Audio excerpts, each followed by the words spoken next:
நண்பர்களே, இன்னும் ஒரு இனிய காலை பொழுதில் தீதும் நன்றும் நிகழ்ச்சியில் உங்களை சந்திப்பதில் மிக்க மகிழ்ச்சி அடைகிறேன். இன்றைக்கு ஒரு மிக முக்கியமான ஒரு சர்வதேச தினம். அதாவது இந்த தினம் என்பது தொழிலாளர்களுடைய பாதுகாப்போடு தொடர்புடைய ஒரு தினம்.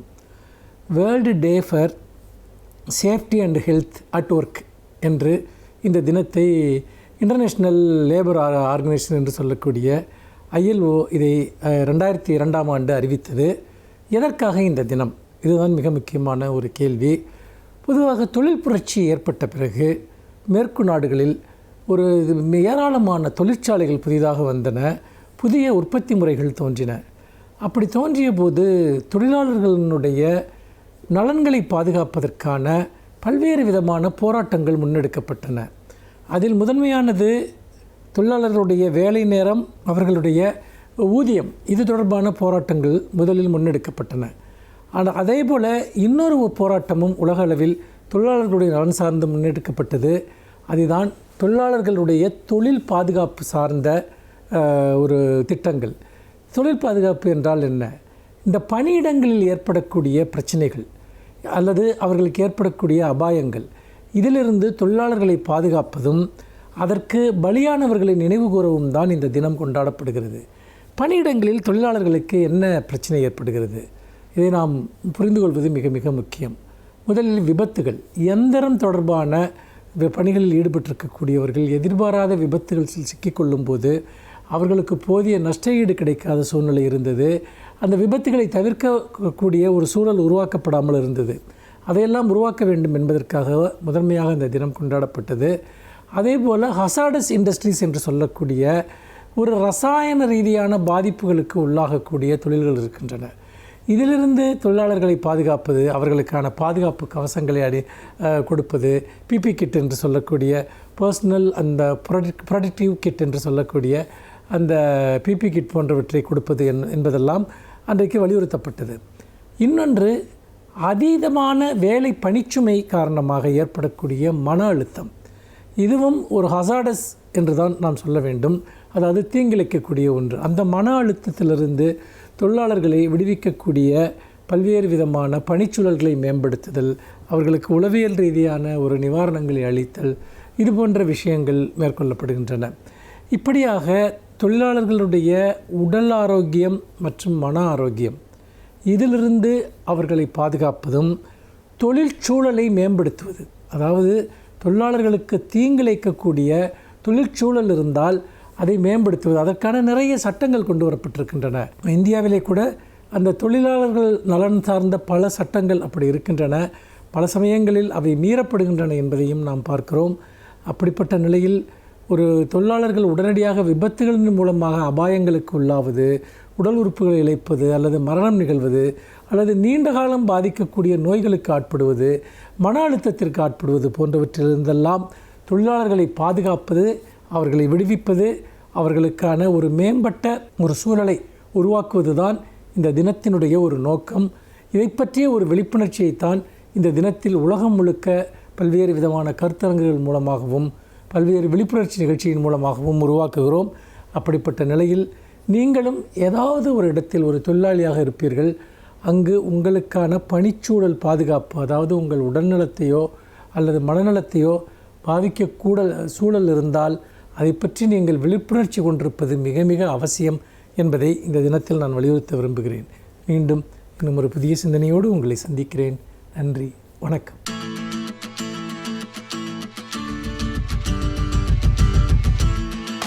அனைவருக்கும் என் அன்பு வணக்கம். 2026ஆம் ஆண்டிற்கான தமிழ்நாடு சட்டமன்ற தேர்தல் நடந்து முடிந்திருக்கிறது. இந்த தேர்தலின் முடிவுகள் என்னவாக வரப்போகின்றன என்பதெல்லாம் ஒரு புறம் இருக்க, இன்று வரையில் தமிழ்நாடு காணாத அளவிற்கு வாக்குப்பதிவின் அளவு கூடுதலாக இருக்கிறது என்று எல்லோரும் கூறுகிறார்கள். ஏறத்தாழ 85 விழுக்காட்டிற்கு மேல் வாக்குகள் பதிவாகி இருக்கின்றன. இது கூடுதல் தான். ஆனாலும் இதுவரையில் இப்படி நடந்திருக்கவில்லை என்றும், இப்போது கூடுதலாக விழுந்திருப்பது புதிதாக வந்திருக்கிற ஒரு கட்சிக்கான வாக்குகள் என்றும் சொல்லுவது கொஞ்சம் மிகையானது, அல்லது உண்மையை முழுமையாக உள்வாங்கிக் கொள்ளாமல் சொல்லப்படுவது. இயற்கையாக வாக்குகள் கூடுதலாக ஆகியிருக்கலாம். அதற்கு 3 காரணங்கள் இருக்கலாம்.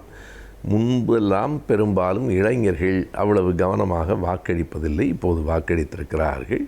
இந்த தேர்தலில் பெண்களின் வாக்குகள் மிக கூடுதலாக பதிவாகி இருக்கின்றன.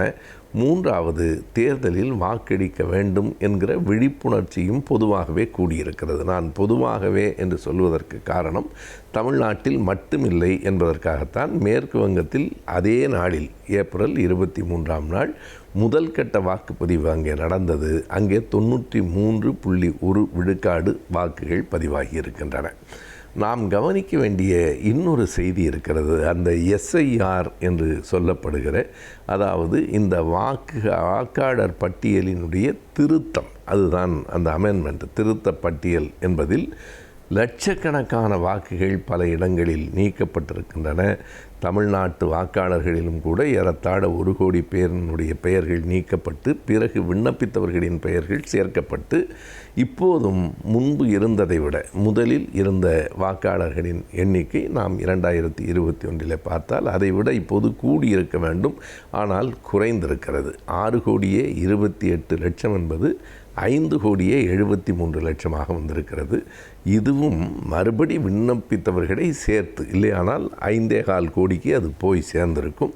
5,73,00,000 பேரில் 4,83,00,000 பேர் வாக்களித்திருக்கிறார்கள். இதுதான் நிலவரம். இது ஒரு பெரிய எண்ணிக்கை, குறிப்பிடத்தக்க வரவேற்கத்தக்க எண்ணிக்கை தான். என்றாலும் இந்த சதவீத கணக்கு, பெர்சன்டேஜ் என்று சொல்லுகிறோமே, அது மொத்த வாக்குகளில் பதிவான வாக்குகள் எவ்வளவு என்பதுதான். மொத்த வாக்குகள் போன தேர்தலை விட இப்போது குறைந்திருக்கின்றன என்பதை நாம் கணக்கில் கொள்ள வேண்டும். 6,28,000 இருக்கிற போதும் இதே அளவுக்குத்தான் அது பதிவாயிற்று. ஆனால் அது 6 லட்சத்துக்கு மேலான வாக்கு என்பதால் அந்த விழுக்காடு குறைவாக இருந்தது.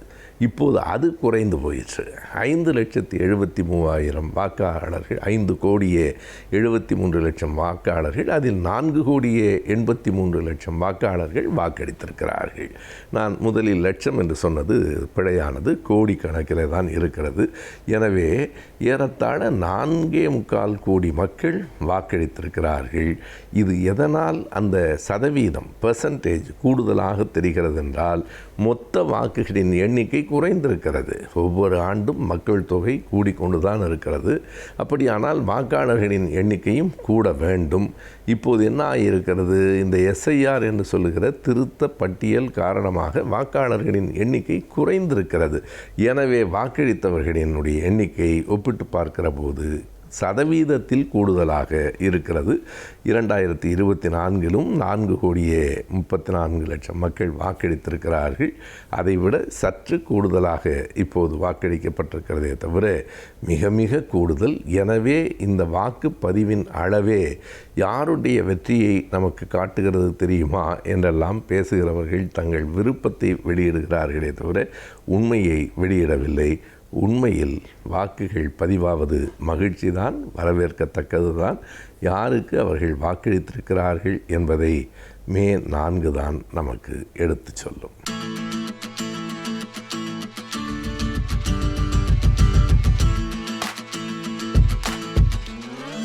வணக்கம். இந்த வாரம் ஆலோசனை நேரத்தில் கலைஞர் தொலைக்காட்சி நேயர்களை சந்திப்பதில் மிக்க மகிழ்ச்சி. கல்வி மற்றும் வேலைவாய்ப்பு சம்பந்தமான ஆலோசனைகள் உங்களுக்கு பயன் தரும் விதத்தில் கலைஞர் டிவி மூலம் வழங்கிக் கொண்டிருக்கிறோம். அந்த வகையிலே இந்த வாரத்தில் இந்த ஆங்கிலம், அதாவது மொழித்திறன், ஒரு லாங்குவேஜ் ஸ்கில் எவ்வாறு தொழில் செய்பவர்களுக்கும், ஒரு வேலைக்கு போகிறவங்களாக இருந்தாலும் சரி, தொழில் செய்பவர்களாக இருந்தாலும் சரி, மொழியில் இருக்க திறன், மொழியை கையாளும் திறன் எவ்வாறு மிகவும் அவசியமாகிறது அப்படிங்கிறத பார்க்கலாம். அதாவது மொழி ஒரு இன்றியமையாத ஒரு பக்கமாக மாறிக்கொண்டிருக்கிறது. கம்யூனிகேஷன் ஸ்கில்ஸ் அப்படின்னு சொல்லுவாங்க.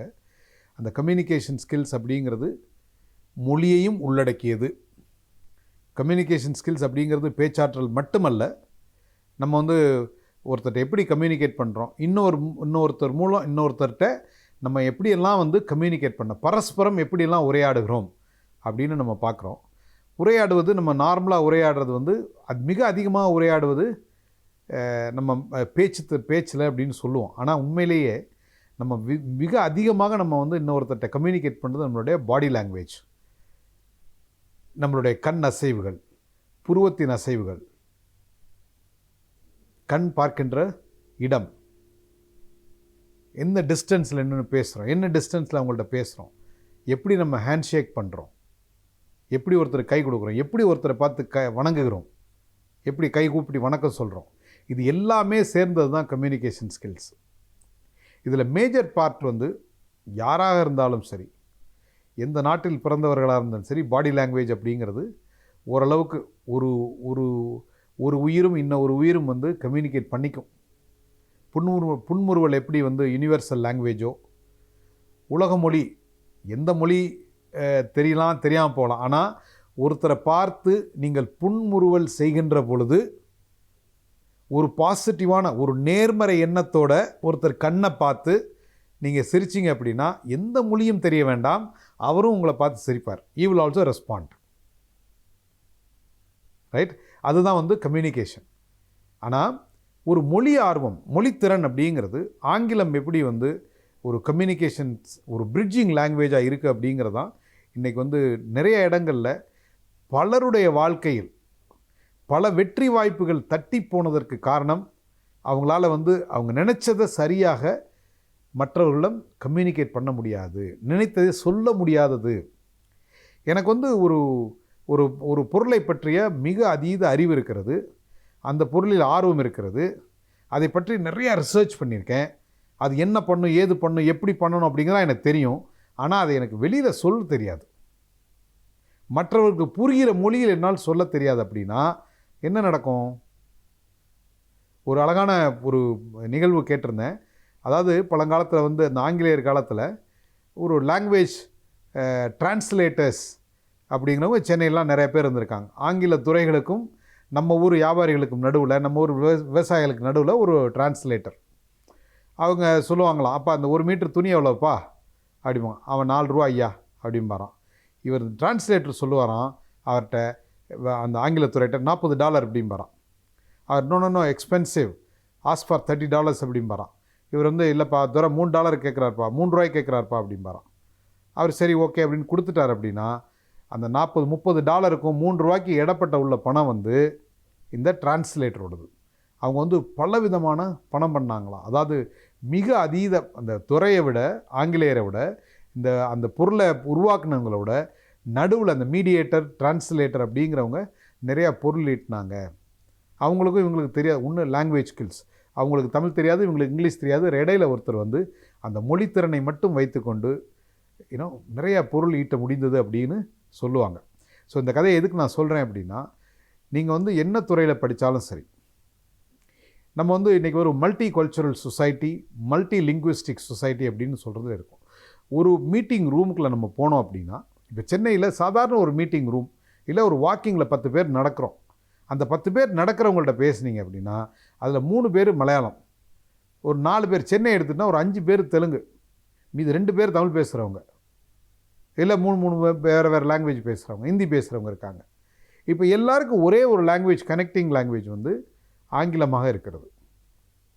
ஸோ அப்படி இருக்கப்போ ஒரு நிறுவனத்துக்கு போனோம் அப்படின்னா வெளிநாடுகளிலிருந்து வேலை செய்வங்க கூட அங்கே இருக்காங்க, எல்லாரும் இருக்காங்க. அப்போது இந்த மொழியை கையாளும் திறனை நம்ம வந்து சின்ன வயசில் இந்த கிண்டல் பண்ணாமல், நீங்கள் பெரிய பீட்டர் அப்படின்னு சொல்லாமல், ஆரம்பத்திலிருந்து அந்த மொழியை கையாளும் திறனை நாம் கற்றுக்கொள்ள வேண்டும். இன்றைக்கி நமக்கு பிடிக்குதோ பிடிக்கலையோ ஆங்கிலம் வந்து உலக மொழியாகி இருக்கிறது.